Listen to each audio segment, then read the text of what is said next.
रेहाना और रवि की शादी के वक्त रवि के पास कुछ नहीं था।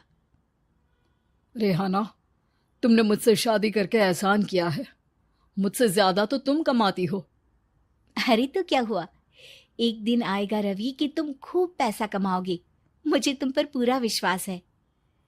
रवि और रेहाना खुद को स्टैंड करने के लिए पूरी मेहनत करते। रेहाना, मैं नौकरी नहीं करना चाहता हूँ। तो कोई बात नहीं, मैं नौकरी करके घर चलाती हूँ, तुम बिजनेस सेट करने की कोशिश करो। एक दिन रेहाना, तुम जानती हो, मैंने जो विज्ञापन बनाने वाली कंपनी खोली थी ना, उसे बड़ी ब्रांड का ऑफर आया है। अब हम लोगों के दिन ब्यारे न्यारे हो गए हैं। मैं जानती थी रवि कि एक दिन तुम सेटल हो जाओगे। रवि का काम अच्छा चल जाता है। एक दिन वो रेहाना से कहता है, रेहाना, अब हम लोगों का बच्चा भी हो गया है। बहुत छोटा है वो। उसका ख्याल कैसे रखेंगे हम? कैसे क्या, मैं गांव से माँ को लेकर आ जाती हूँ। नौकरी से हाफ डे ले लिया करूंगी। अभी तो वो छोटा है, स्कूल जाने तक मैं मैनेज कर लूंगी। देखो रेहाना, मैं अब अच्छा कमा रहा हूँ। तुमको नौकरी करके परेशान होने की कोई जरूरत नहीं है। अरे कैसी बात कर रहे हैं, मैं अपनी लगी लगाई नौकरी कैसे छोड़ दूं?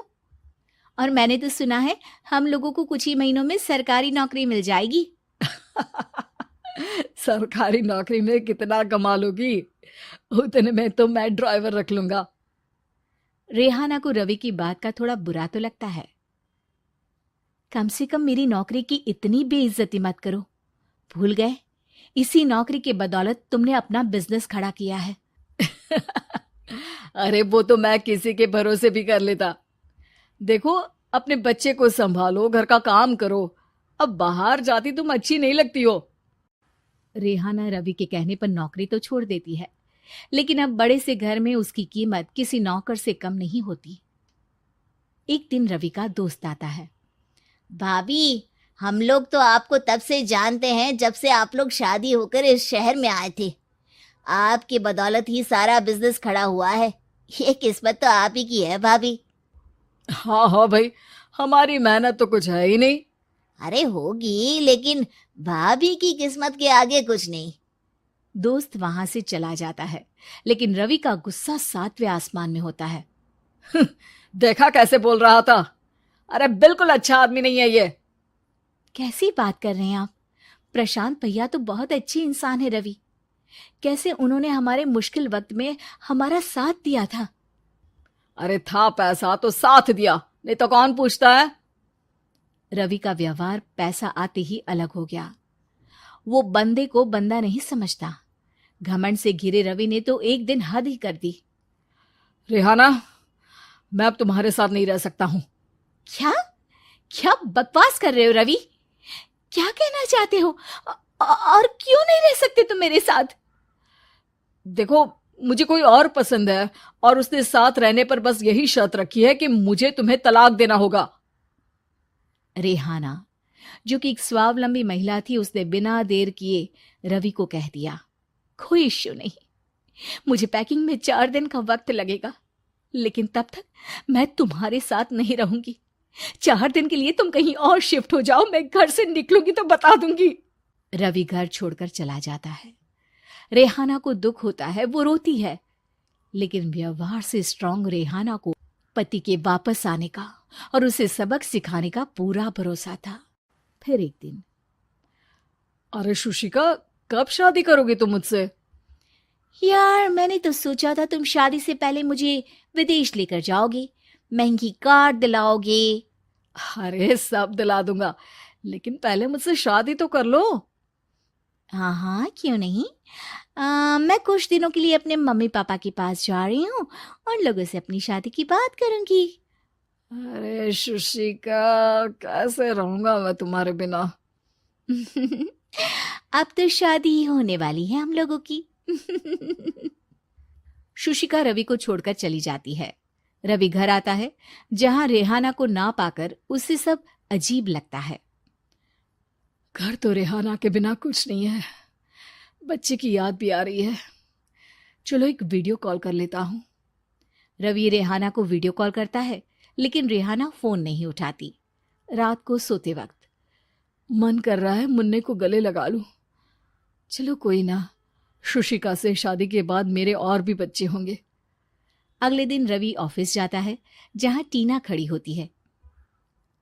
सर, आपने अपने नए ऐड के लिए मॉडल की रिक्वायरमेंट डाली थी ना, मैं उसी के लिए आई हूँ। रवि टीना को देखकर खुश हो जाता है। अब शादी हो गई है तुम्हारी?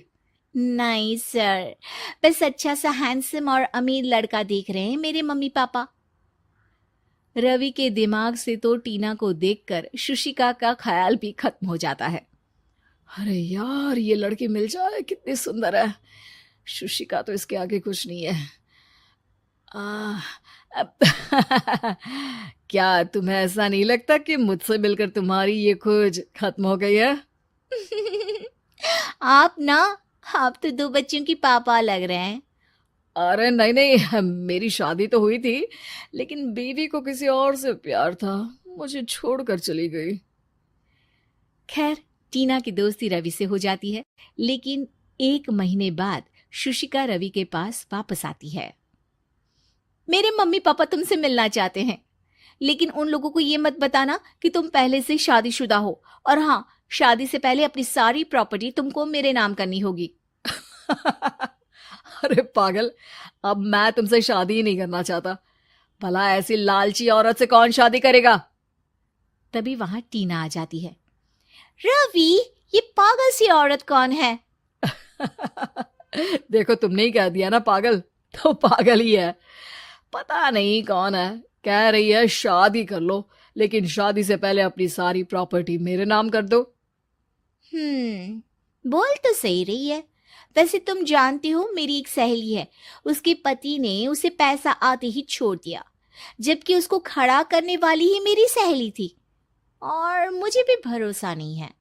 अगर मैं भी तुमसे शादी करूंगी तो तभी जब तुम मेरे नाम अपनी सारी प्रॉपर्टी कर दोगे। अरे हाँ हाँ, क्यों नहीं, बिल्कुल कर दूंगा।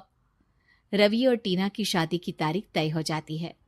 वो अपनी सारी प्रॉपर्टी के कागज लेकर शादी वाली जगह पर पहुंचता है, लेकिन वहां टीना आती नहीं। रवि टीना को मैसेज करता है। कहाँ हो? सॉरी, मैं तुमसे शादी नहीं कर सकती, मुझे तुमसे भी ज्यादा पैसे वाला मिल गया। रवि को गुस्सा आ जाता है। वो गुस्से से सारा डेकोरेशन तोड़ रहा होता है कि वहां रेहाना आ जाती है। सर, क्या हो गया? क्या डेकोरेशन पसंद नहीं आई आपको? तुम यहाँ क्या कर रही हो? मैं यहाँ की डेकोरेटर हूँ। क्या आपको पसंद नहीं आई यहाँ की सजावट? रवि दौड़कर रेहाना के गले लग जाता है। मुझे माफ कर दो रेहाना। रवि रेहाना के गले लग जाता है और रेहाना टीना को थैंक्स का मैसेज करती है।